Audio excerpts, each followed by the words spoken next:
Madame, monsieur, bonsoir. Voici les titres de l'actualité de cette fin de week-end. Un dimanche d'intempéries en France, de la neige dans le centre, de la pluie dans le sud. Et ce soir, plus de 100 000 foyers privés d'électricité dans le pays. De nombreuses routes sont également bloquées. Le trafic TGV est perturbé. Des milliers de voyageurs subissent encore ce soir de nombreux retards. Dans l'actualité également, un adolescent de 16 ans, grièvement blessé après des affrontements hier soir entre bandes rivales au Plessis-Robinson, en banlieue parisienne. Le plan climat européen a été finalement adopté vendredi et vous découvrez l'une des conséquences étonnantes du réchauffement climatique avec la menace qui pèse sur l'archipel des Maldives, des îles qui pourraient à terme disparaître. La question conso, avec les dérives des factures téléphoniques, Internet est-il seul responsable? Les nouveaux mobiles et leurs nouvelles technologies séduisent, mais à quel prix? Le sport et les résultats, de football avec la Ligue 1, du rugby et puis la natation. Avec nous, le héros du week-end, un homme aux multiples records du monde, Amaury Levaux sera notre invité en duplex tout à l'heure. Enfin cinéma, avec le box-office et la sortie mercredi de l'adaptation ambitieuse de la BD Largo Winch sur les écrans, à l'affiche Thomas Sisley et Christine Scott-Thomas.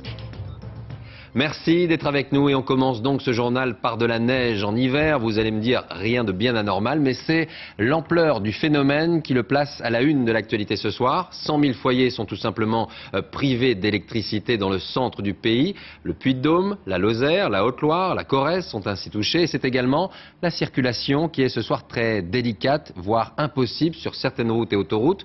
Faisons donc le point en images avec nos équipes en région, mais également avec Pierre Monégier, Yacine Benjanet et Olivier Combes. Les routes sont quasiment impraticables dans tout le massif central. L'A89, l'A72 et surtout l'A75 entre Clermont-Ferrand et Lyon sont très perturbées et interdites aux poids lourds. L'autoroute c'est fermé un peu plus haut. La route est interdite au plus de 75. Seules les voitures sont autorisées. Et encore faut-il être équipé.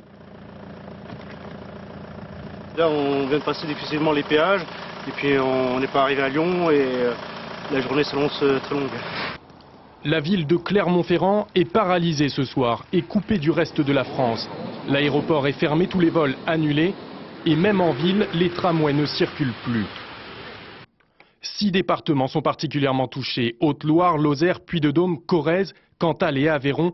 En tout, 100 000 foyers sont privés d'électricité ce soir. En cause, une neige particulièrement collante et lourde qui a fait tomber des centaines d'arbres sur les câbles électriques. Une bonne partie de ces clients seront réalimentés dès ce soir. Par contre, tous les clients ne seront pas réalimentés pour ce soir. Et je ne peux pas vous dire précisément sous quel délai, puisque ça va dépendre donc de ce qu'on va trouver comme type d'incident. La couche de neige atteint 60 cm par endroit. La DDE s'emploie à dégager les routes départementales, mais pour les voies communales, chaque village doit se débrouiller. Or, tous ne sont pas équipés. Dans ce petit village de l'Hérault, pas de chasse-neige, les habitants ne sortent plus guère de chez eux. On va essayer d'arriver à travailler, parce que les gens ne sont pas habitués ici à rouler sur la neige. C'est vrai qu'on n'a pas d'équipement particulier acquis par la commune pour faire face. Dans l'Aveyron également, des petites communes tentent de s'organiser, les camions ne circulent plus et les habitants ont trouvé de bonnes vieilles méthodes pour se débarrasser de la neige, la pelle et l'âne chasse-neige. Alors faisons le point maintenant sur le trafic routier. Plusieurs routes et autoroutes, je vous le disais, ont dû être coupées au fur et à mesure de la journée. On retrouve en Haute-Loire Virginie Fichet. Bonsoir Virginie. Alors faisons le point d'abord sur la circulation ce soir. Eh bien Laurent, alors que je vous parle, les principaux axes sont à nouveau réouverts pour les véhicules légers. En revanche, eh bien, la plupart restent fermés aux poids lourds, bien évidemment. L'A75 entre la Haute-Loire et la Lozère, ainsi qu'au nord de Clermont-Ferrand. L'A72 entre Clermont-Ferrand et Lyon. Et l'A89 entre Clermont-Ferrand et Brive. Sur le réseau secondaire, les difficultés de circulation sont toujours très importantes sur le Puy-de-Dôme, le Cantal, la Haute-Loire. Et dans ces zones, bien évidemment, eh bien, il est recommandé aux automobilistes de ne pas circuler et de rester à la maison. Et puis toujours cette question des coupures d'électricité. Est-ce que les choses s'améliorent ou pas ce soir ? eh bien pour l'instant il y a un petit espoir qu'il y ait peut-être 15 000 foyers qui pourraient retrouver l'électricité ce soir, mais on avoisine toujours les 100 000 foyers privés d'électricité. Les équipes sont à pied d'œuvre, mais il y a d'énormes difficultés d'accès, comme vous l'avez vu dans le reportage, des paquets de neige, des arbres. Donc c'est très difficile d'accéder au réseau et à ces pannes. Donc pour l'instant, eh bien, on espère pas un retour à la normale avant au moins demain soir, voire davantage. Alors peut-être que la météo jouera en faveur des réparateurs et des spécialistes, puisque la neige devra encore tomber jusqu'en milieu de nuit. Et ensuite, eh bien, on attend enfin une accalmie, cette accalmie tant espérée pour demain. Merci Virginie. Et Météo France justement a étendu en fin d'après-midi l'alerte orange à 12 départements, comme vous le voyez sur cette carte. Nous reviendrons dans un instant sur la situation dans le sud justement de la France. Des intempéries également donc plus au sud, dans le Var, dans les Bouches-du-Rhône, avec de fortes chutes de pluie et beaucoup de vent. Un TGV avec 700 passagers est d'ailleurs resté bloqué cet après-midi plusieurs heures avant de pouvoir rejoindre la gare de Cassis. Reportage Stéphane Lipinois et Christophe Larocca. L'immeuble désaffecté n'a pas résisté à l'assaut du vent et de la pluie. Situé dans le quartier Saint-Charles, il s'est littéralement effondré au petit matin. Seul un pan de mur est resté debout, par chance aucune victime. Les 2 immeubles voisins et leurs 30 occupants ont dû être évacués. Ça m'a réveillé en sursaut, j'ai ouvert la fenêtre et c'était plein de poussière partout et plein d'encombres. Et puis voilà, j'ai appelé la police, ils nous ont évacués à peu près 20 minutes, une demi-heure plus tard. Autre conséquence des intempéries, cette fois sur le réseau SNCF. Entre Cassis et Aubagne, un arbre est tombé sur la caténaire, le fil d'alimentation électrique à la mi-journée. Un TGV a été pris au piège pendant 1 heure. C'est l'arbre qui est tombé sur la caténaire, qui a créé un arc, 25 000 volts entre la terre, entre le fil, qui a fondu complètement. Il a fondu, tout est tombé, quoi. Dans le secteur d'Aubagne, la voie ferrée n'a pas été la seule touchée. Une autoroute a aussi été coupée à cause de chutes d'arbres. Les cheminots s'activent pour remplacer les câbles. La circulation des trains, interrompue pendant 3 heures, a repris ici en début d'après-midi sur une seule voie. À l'heure des retours en gare Saint-Charles, ce soir, les passagers se serrent contre les bras zéro pour patienter, mais aucun gros retard n'est à déplorer. Et sachez que ce soir dans le Var, près de 17 000 personnes sont à leur tour également privées d'électricité. On prend la direction du Gard. Notre équipe s'est rendue dans une petite station de Valrogue. Là-bas, il n'y a plus d'électricité non plus. Pour le moment, les habitants tentent regarder de s'adapter. Reportage Véronique Gaglione et Françoise Mazou. Les citadins voulaient voir la neige ce week-end et ils n'en attendaient pas tant. Plusieurs automobilistes sur la route de l'Espérou attendent de quitter la poudreuse. En fait, on a voulu serrer tout simplement pour croiser une voiture et comme on voit pas la route, on voit pas le fossé, eh ben, on tombe. Il a neigé 60 bons centimètres dans la nuit et le village et ses 200 habitants se retrouvent un peu isolés, sans téléphone, sans électricité, même pas le privilège de pouvoir aller skier dans la petite station d'à côté. Aujourd'hui, malheureusement, on était obligé de tout arrêter parce que le comble de tout, on n'a eu pas d'électricité. Donc, sans électricité, on ne peut pas fonctionner. Pas de remonte de pente. Pas de remonte de pente, rien. Alors certains se regroupent dans le café du village, pas pressés de rentrer chez eux. De toute façon, ces soirées sans télé assurées. On a la cheminée, l'insert, donc ça fait un peu de lumière, de la chaleur, mais c'est vrai que c'est difficile pour les congélateurs, les frigos. Ici, il ne fait pas chaud non plus. Dès demain, la patronne ira chercher un groupe électrogène. Mais aujourd'hui, elle se débrouille sans. J'ai des petites crêpes, parce qu'on n'a plus de lumière dans la cuisine, mais elles seront froides. On est les seuls ouverts et il y avait quand même du monde sur place, donc on a fait du chocolat chaud, on a fait bouillir le lait à la casserole, le café à une petite dosette avec de l'eau chaude. Et les gens étaient contents, c'est mieux que rien. Dans toutes les maisons, on se serrera ce soir autour du poêle à bois ou de la gazinière. À l'Espérou, il faudra peut-être attendre 2 ou 3 jours avant que les lignes soient réparées. Dans l'actualité ce soir, revenons maintenant sur cet affrontement hier soir entre 2 bandes rivales dans les Hauts-de-Seine. C'est une cinquantaine de jeunes qui se sont opposés au Plessis-Robinson. La grande majorité d'entre eux étaient mineurs et l'un d'eux, âgé de 16 ans, a été grièvement blessé par un coup de marteau. Il est ce soir sorti du coma. Arnaud Comte, Mourad Bouretima. Les 2 bandes se sont affrontées dans ce parc hier à la tombée de la nuit. Une cinquantaine de personnes, des mineurs pour l'essentiel, bien décidés à en découdre. Ça a commencé ici, hein, l'affrontement là en plein milieu de la place, là, dans l'herbe, sur le sable, etc. Et puis après, on a vu que les policiers municipaux bloquaient là et qu'ils n'étaient pas au courant qu'il devait y en avoir aussi là-bas, les gars ils se sont réfugiés à aller se battre là-bas. Mais moi, ce que j'ai vu, c'est les marteaux de maçon, plus battes de baseball et gros tubes de ferraille, quoi. Des adolescents du Plessis-Robinson passent la soirée dans ce local lorsque d'autres jeunes d'Antony, une banlieue voisine, débarquent. Leur rencontre dégénère. Tierno, 16 ans, reçoit un coup de marteau sur la tête. Il est grièvement blessé. Ces deux bandes-là n'en étaient pas à leur première bagarre et avaient un compte à régler. L'embrouille qui s'est passé il y a 2 semaines. Voilà, histoire de vengeance. Ils avaient bien dit comme quoi ils allaient vraiment faire un blessé ou un mort. Taper un petit de 15 ans, ça sert vraiment à rien. C'est honteux et ça s'arrêtera jamais. C'est tout ce que j'ai envie de dire. Pourquoi ça s'arrêtera jamais? Je sais pas, c'est pas la première fois qu'on a des disputes, des embrouilles.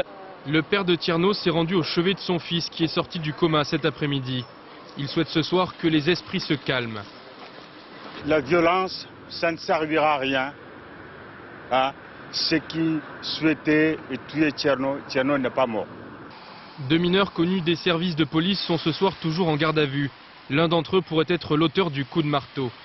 Face au phénomène récurrent des bandes rivales, un des principaux syndicats de police a réclamé aujourd'hui une meilleure coordination des moyens de surveillance.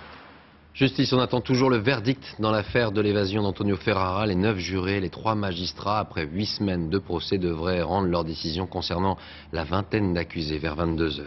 Économie aux États-Unis, retour ce soir sur cet incroyable scandale financier. 50 milliards de dollars de fraude pour un seul homme. Bernard Madoff, célèbre investisseur new-yorkais, a reconnu avoir manipulé le système et des centaines de clients durant des années. Une affaire et bien sûr des questions ce soir, notamment celle-ci. Des épargnants français sont-ils concernés par cette affaire? Élément avec David Bohéry et Philippe Turpot. 10% d'intérêt par an, c'est ce que promettait Bernard Madoff à ses clients.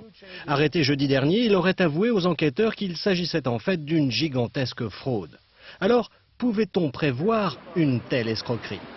Bernard Madoff n'a pas en tout cas le profil d'un fraudeur reconnu et respecté à Wall Street. Il inspirait confiance à des milliers de clients, des particuliers comme des professionnels de la finance. Mais certains ne se sont jamais laissés tenter. C'est le cas de ce gestionnaire de fonds basé à Paris. Les produits Madoff lui semblaient trop beaux pour être vrais.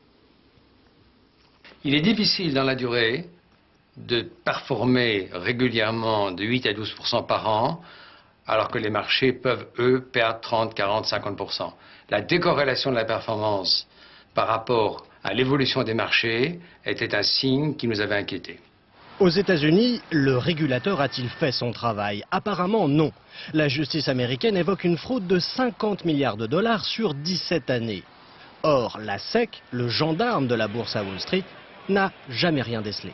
Tous les marchés financiers ne sont pas comme ça. C'est vraiment, malheureusement, le passager clandestin, l'exception qui confirme une règle ou une réglementation qui, justement, est très forte. Et donc, quand on arrive à passer entre les mailles du filet pendant autant d'années, c'est que forcément, il y a des connivences ici ou là et qu'on découvrira certainement dans les prochains mois. Enfin, des épargnants français sont-ils concernés? Officiellement, non. Le Wall Street Journal a juste cité BNP Paribas dans la liste des clients floués, mais la banque française se refuse pour l'instant à tout commentaire.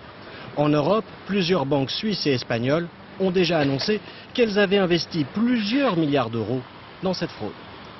Merci d'être avec nous. À suivre dans un instant. Un archipel en danger, les îles Maldives pourraient-elles disparaître, menacées par le réchauffement climatique? Grand format à suivre. Le succès du téléphone portable multifonction, mais attention à l'utilisation d'Internet et aux factures exorbitantes. Enfin, le sport et les résultats du week-end. Et puis, connaissez-vous Amaury Levaux, multiple recordman du monde de natation? Il sera notre invité tout à l'heure. Mais avant cela, l'épilogue mouvementé d'une chasse à courre qui s'est terminée non pas dans une forêt, mais dans le jardin d'un pavillon dans l'Aisne, à Prémontré précisément. Une situation qui a choqué une partie de la population. Marie-Pierre Samitier. Le cerf, traqué, s'était réfugié dans le jardin d'un particulier. La meute et les chasseurs sont alors entrés dans la propriété, à sa poursuite. La bête a résisté, mais ensuite tout s'est passé très vite. Le propriétaire était absent, mais un jeune homme se trouvait là à l'arrivée de la meute. Je leur ai demandé plusieurs fois de partir, mais tant que le cerf n'était pas mort, ils ont continué. Car le cerf a été achevé à coups de dague. Selon les chasseurs, tout a été fait selon les codes de la vénerie. Ce cerf était, je vous le répète bien, blessé à mort et il est dans l'éthique de la vénerie de ne pas laisser souffrir les animaux inutilement. Donc c'est vrai que nous n'avons pas envoyé une demande en 3 exemplaires au propriétaire de la maison qui n'était pas là. Nous sommes entrés et nous avons servi l'animal, c'est-à-dire on l'a achevé pour mettre fin à ses souffrances. Entre les tenants de la chasse à courre et les membres de l'association Une forêt et des hommes, le débat a été vif. Pour ces derniers, cette mise à mort à l'intérieur d'une propriété est intolérable. Je ne suis pas contre la chasse, quelle que soit la chasse à tir ou à courre.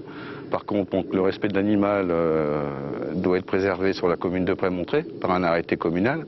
Là, j'ai trouvé ça aberrant. L'affaire ne s'arrêtera pas là. Le propriétaire dit vouloir porter plainte. À l'étranger, en bref, les images de la visite surprise aujourd'hui du président George W. Bush en Irak, une visite en forme d'adieu pour le chef de l'État américain qui quittera ses fonctions le 20 janvier prochain, mais une visite émaillée par cet incident en pleine conférence de presse. Un journaliste irakien a simplement jeté, sans l'atteindre, 2 chaussures successivement sur le président américain. Le journaliste a été évacué de force par les services de sécurité irakiens. Je vous rappelle que les troupes américaines basées en Irak devront quitter le pays d'ici fin 2011. Et puis en Grèce, quelques affrontements encore. La nuit dernière à Athènes entre jeunes manifestants et forces de l'ordre. Demain, les étudiants appellent à une nouvelle grande mobilisation dans la capitale. Le grand format ce soir, alors que l'Union européenne a finalement réussi à conclure un accord sur le réchauffement climatique. Vendredi, voici une question intimement liée à ces variations de température de la planète. Faut-il craindre de voir un jour disparaître l'archipel des Maldives? Sur place, Arnaud Miguet et Dominique Marotel. Vu du ciel, c'est un enchantement. Nous survolons l'un des 26 atolls de ce paradis tropical que sont les Maldives. Paradis du bout du monde, menacé par le réchauffement climatique et ses effets dévastateurs. Et qui mieux qu'un pêcheur comme Abdoul pour constater les dégâts. Cet archipel, il le connaît par cœur. Tous les jours depuis 40 ans, il est en mer. Aujourd'hui encore, la pêche au thon sera maigre. La mer se réchauffe et les coraux sont en train de mourir. Du coup, on ne trouve plus de petits poissons pour nos appâts et on pêche moins. Que faire contre la disparition des barrières de corail, protection naturelle pour ces îles et ses habitants? Sur l'île d'Adouvasi, on a posé des sacs de sable et construit un mur. Barrage contre l'océan qui fait la joie de certains, mais qui ne fait que déplacer le problème. À cause du réchauffement climatique, l'érosion s'est accélérée. Alors on érige des murs, mais ce n'est pas une solution. En fait, vous arrêtez le courant à un endroit, mais l'érosion se fait ailleurs et ce n'est pas une solution durable. Car quoi que l'on fasse, l'eau grignote la côte inexorablement. Certaines de ces îles sont à moins d'1 mètre au-dessus du niveau de la mer. Malgré toutes les protections imaginées par l'homme, les maisons s'écroulent. Alors, aux grands mots, les grands remèdes. On a construit cette île artificielle, entamée il y a 10 ans, ce chantier pharaonique. Prévu pour 150 000 habitants, Ouloumalé ou la version maldivienne de l'Arche de Noé, de quoi rassurer la population du pays, pour un moment. Cette île est à plus de 3 mètres du niveau de la mer. C'est beaucoup plus que les autres îles, parce qu'on l'a voulu. Et donc on pense et on espère qu'elle sera plus sûre. Tout le monde apporte son obol, même l'industrie touristique, principale source de revenus des Maldives. Sur l'île hôtel de Kunfunadu, on fait de l'écotourisme, recyclage, désalinisation de l'eau de mer, plantation d'arbres. Ici, on a décidé de réduire à 0 les émissions d'oxyde de carbone. Nous savons que l'industrie touristique est essentielle pour les Maldives et ce tourisme doit être durable, sinon il n'y aura aucun bénéfice pour ce pays. D'après les experts, le niveau des océans devrait augmenter de 58 cm d'ici un siècle.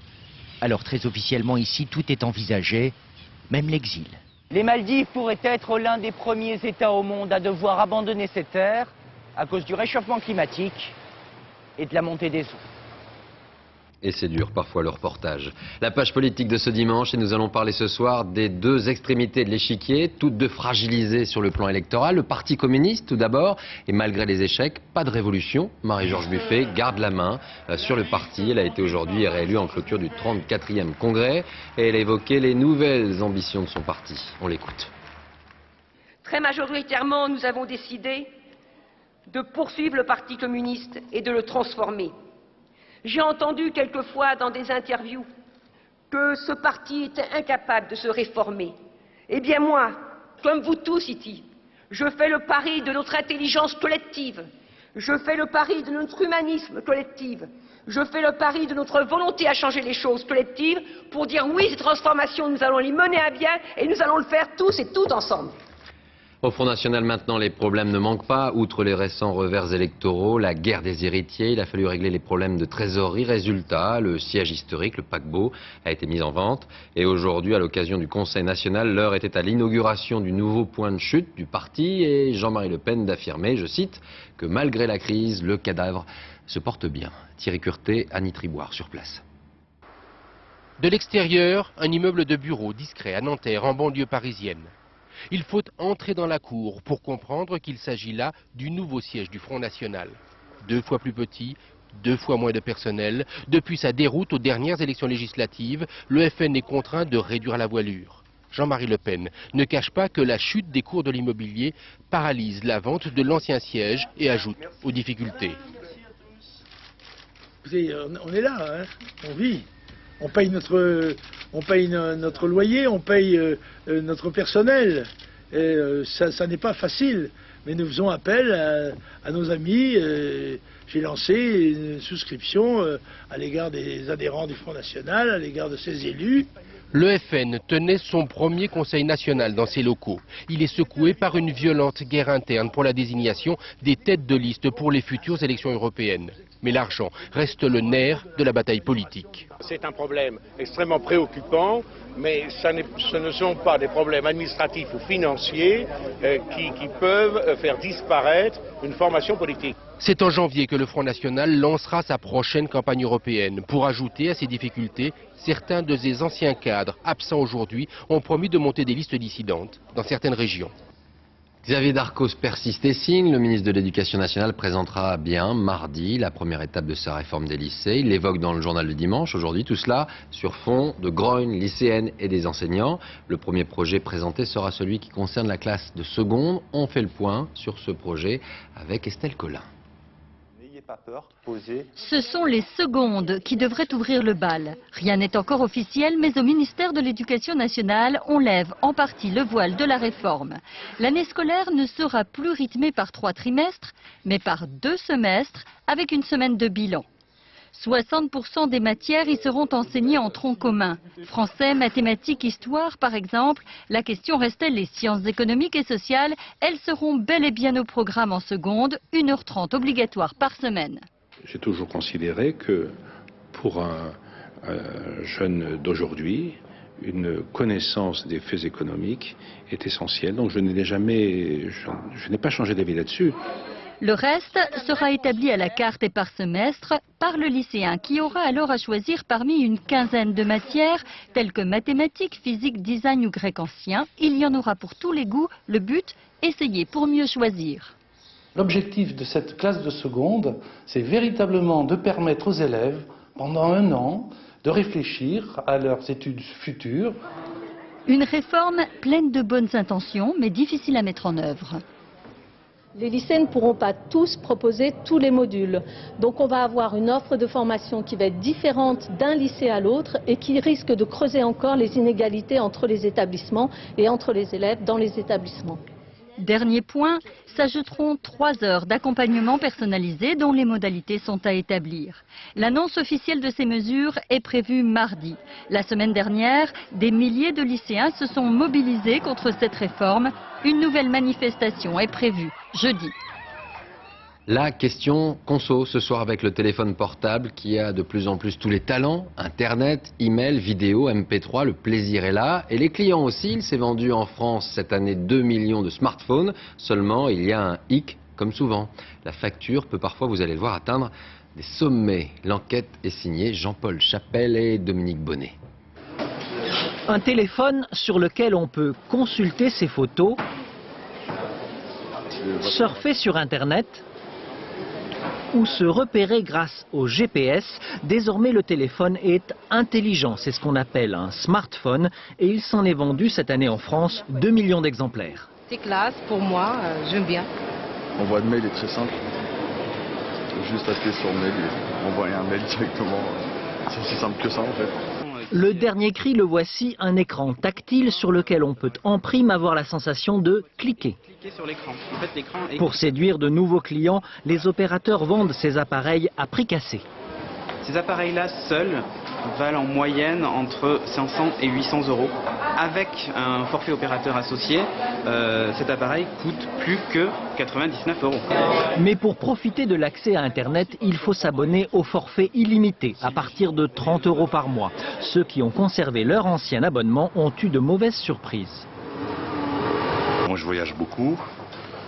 Je regarde pas de films, je descends pas de vidéos ni quoi que ce soit. Je vais aux États-Unis, puis je vais au Brésil et je lis mes emails malheureusement. Et voilà. 1524,13 euros. L'astuce pour alléger sa facture, c'est de profiter du réseau Wi-Fi, gratuit dans certains lieux publics. Dès que vous rentrez dans un café, dans un restaurant, vous avez aujourd'hui du Wi-Fi gratuit, généralement avec l'addition. Donc n'hésitez pas à télécharger les gros fichiers, à récupérer vos mails en Wi-Fi. Ça vous coûtera moins cher à l'étranger que par votre opérateur mobile. On peut même regarder la télévision en direct, moyennant un supplément de 9 euros par mois. Aujourd'hui, les ventes de smartphones représentent un téléphone sur 5 et le marché est en pleine expansion. Nous, ce qu'on pense, c'est qu'à terme, tout le monde voudra pouvoir se connecter de partout à Internet avec son téléphone. Donc le potentiel est absolument immense et ça va doubler chaque année, ça c'est sûr. Des jeux, de la musique, une utilisation sans limite d'Internet, les victimes de cette nouvelle addiction seront contraints de recharger fréquemment la batterie de leur téléphone. Le sport avec les résultats et les images du week-end et honneur à la natation française qui a brillé en Croatie au championnat d'Europe avec une pluie de records et de titres.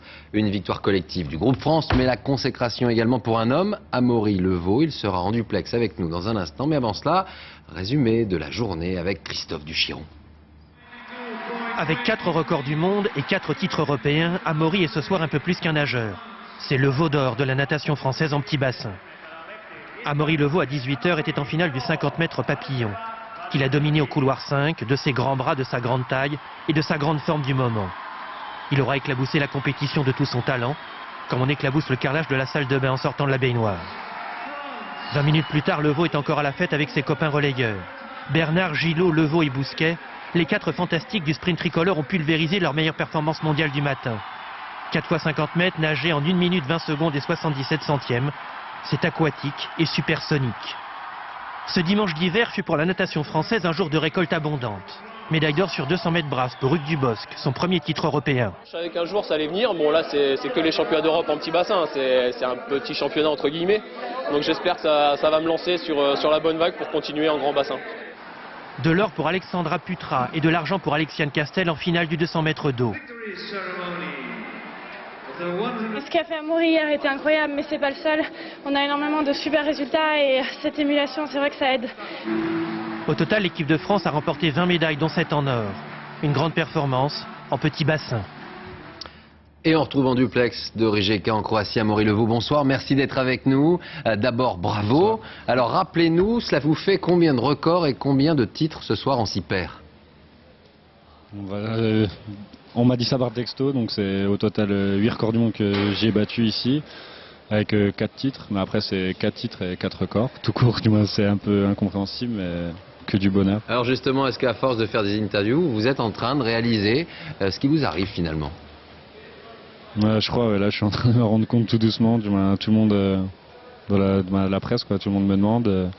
Demain il y a une grosse journée encore pour moi, du moins, le voyage, le retour, et après sur Paris.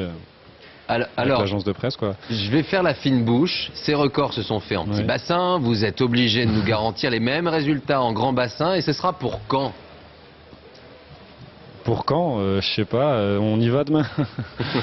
Non, je sais pas. Là, je vais retourner. Là, c'était la première partie de saison. C'est la partie petit bain. La deuxième, c'est grand bain. Donc, on va essayer de faire la même chose. Hein. Bon, on va attendre cela. Enfin, dernière question. Est-ce qu'à chaque fois, désormais, vous allez embrasser Nelson Montfort, comme on l'a vu en direct sur France 2 ce week-end? La première fois que je l'ai embrassé, c'était à Paris, mais la deuxième, c'est lui qui m'a sauté dessus quand même. Ah faut bon. le rappeler. Hein. Alors ça, c'est une info. Merci beaucoup, Amaury Levaux, et bravo encore, et à très bientôt. Le reste de l'actualité sport, c'est du football, avec entre autres la Ligue 1 et du rugby avec la Coupe d'Europe. Image commentée par Aaron Tanzit. Oui, il est là-bas. Daniel Carter, le demi d'ouverture vedette des All Blacks, n'a pas raté son arrivée à Perpignan. Pour son premier match, le plus gros salaire de l'histoire du rugby, inscrit 16 points. Et les Catalans l'emportent 26-20 face aux Anglais de Leicester.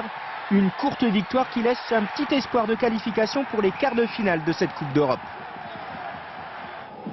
De son balcon bien au chaud, monsieur a une vue imprenable sur le stade du Ray à Nice. Qu'a-t-il vu? Une défaite des Niçois en rouge et noir, battue par les Lillois de Bastos, qui marque le seul but de la rencontre.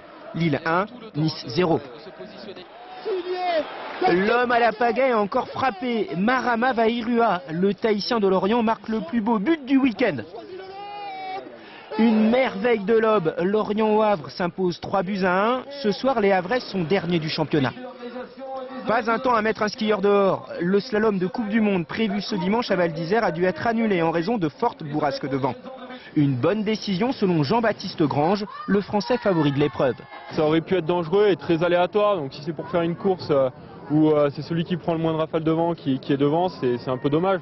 Du vent, des vagues et des galères, c'est le vent des globes. Le Suisse Vavre, trahi par sa quille, abandonne aux îles Kerguelen en plein océan Indien, où il ne fait pas chaud.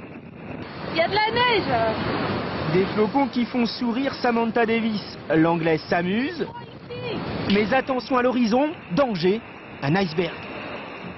La page cinéma de ce dimanche soir, avant de parler du box-office de la semaine, une sortie attendue mercredi, l'adaptation à l'écran d'un succès phénoménal de la bande dessinée, Largo Winch. C'est une production française très ambitieuse, un film d'action et d'aventure avec Thomas Sisley et Christine Scott Thomas. Le film vu par Marilyn Bonneau et Virginie Travers.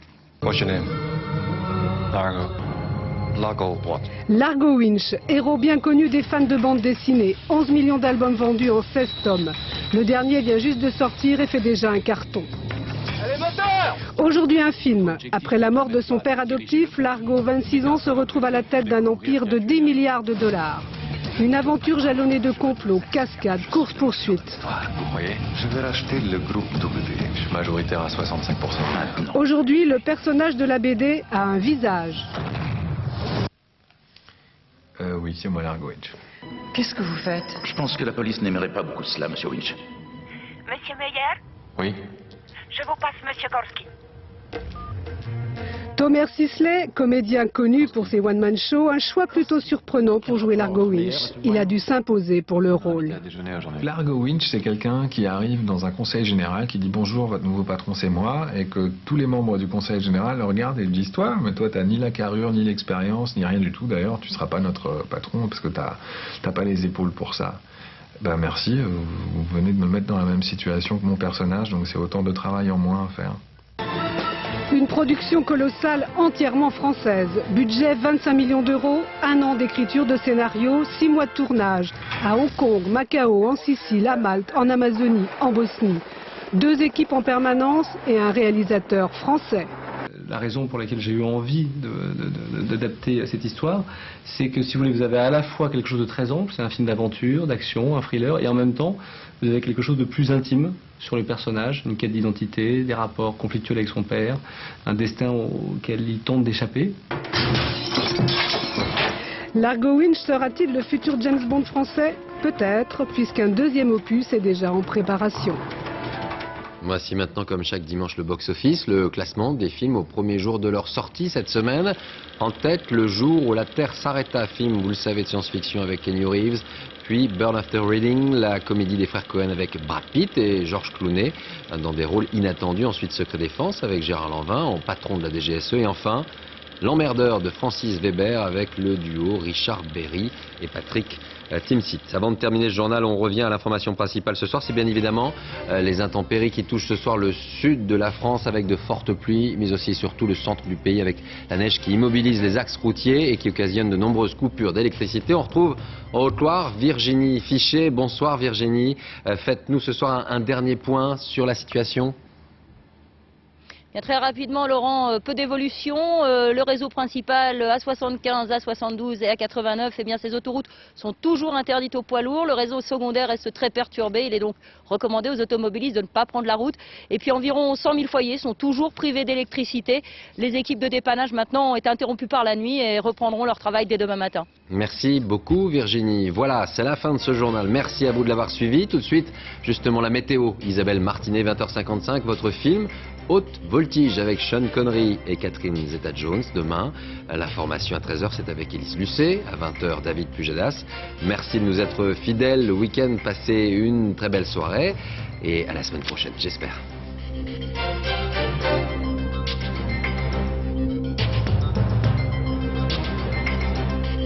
L'info continue, c'est aussi sur France2.fr.